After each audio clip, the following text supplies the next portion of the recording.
American စီတင်သွင်းတဲ့ကားနဲ့ကားအစိပ်ပိုင်းတွေကိုအခွန်25%ကောက်သွားမယ်လို့သမ္မတဒေါ်နယ်ထရမ့်ကကြေညာခဲ့ပါတယ်။အဲ့ဒီဆုံးဖြတ်ချက်ဟာ American က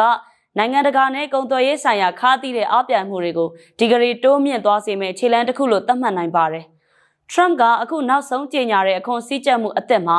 ကားတွေအတွက်အခွန်စည်းကြပ်မှုဟာဧပြီလ2 ရက်နေ့မှာစတင်အသက်ဝင်မယ်လို့ပြောပါတယ်။ကားအပိုပစ္စည်းတွေအတွက်အခွန်စည်းကြပ်မှုကတော့မေလဒါမှမဟုတ်အဲ့ဒီထက်နောက်ကျပြီးမှစတင်မှာဖြစ်ပါတယ်။အခွန်စည်းကြပ်မှုအသစ်အရ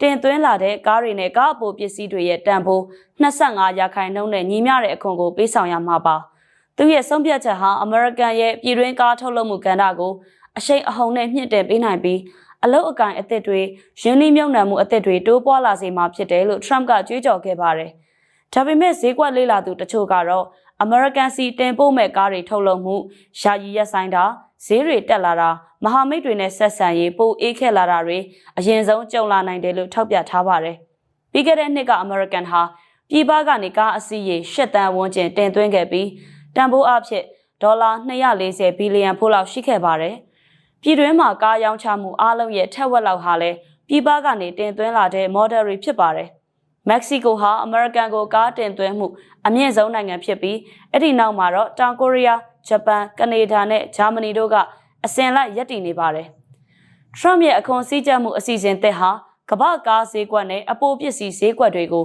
လှုပ်လှုပ်ခတ်ခတ်ဖြစ်လာစေနိုင်ပါတယ်။အခုကိစ္စနဲ့ပတ်သက်လို့ထိခိုက်နစ်နာမှုရှိလာမဲ့နိုင်ငံတွေဘက်ကလည်းဘယ်လိုပဲပုံတုံ့ပြန်မလဲဆိုတာကိုဆင်ခြင်စဉ်းစားနေပါတယ်။ဂျပန်ဝန်ကြီးချုပ်က American ရဲ့အခွန်စည်းကြပ်မှုကိုတံပြန်ဖို့အတွက်သူ့ရဲ့အစိုးရဟာဖြစ်နိုင်ခြေရွေးချယ်မှုမှန်သမျှကိုလေ့လာနေတယ်လို့ပြောပါတယ်။ Toyota, Nissan, Honda စတဲ့ကားကုမ္ပဏီတွေရဲ့မိခင်နိုင်ငံဖြစ်တဲ့ဂျပန်ဟာကမ္ဘာပေါ်မှာကားတင်ပို့ရောင်းချမှုဒုတိယအများဆုံးနိုင်ငံအနေနဲ့လည်းရပ်တည်နေပါတယ်။တိုးမြင့်မဲ့အခွန်စည်းကြပ်မှုအသစ်တွေကိုတာဝန်ယူတင်သွင်းတဲ့ကုမ္ပဏီကအစိုးရစီကိုပေးသွင်းရမှာဖြစ်ပြီးအဲ့ဒီအတွက်လည်းသက်ဆိုင်ရာကုန်စည်ရဲ့ဈေးတွေကမြင့်တက်လာမှာပါ။လေ့လာသူတွေကတော့ American မှာပြည်ပသွင်းကုန်မော်တော်ကားတွေရဲ့ဈေးဟာ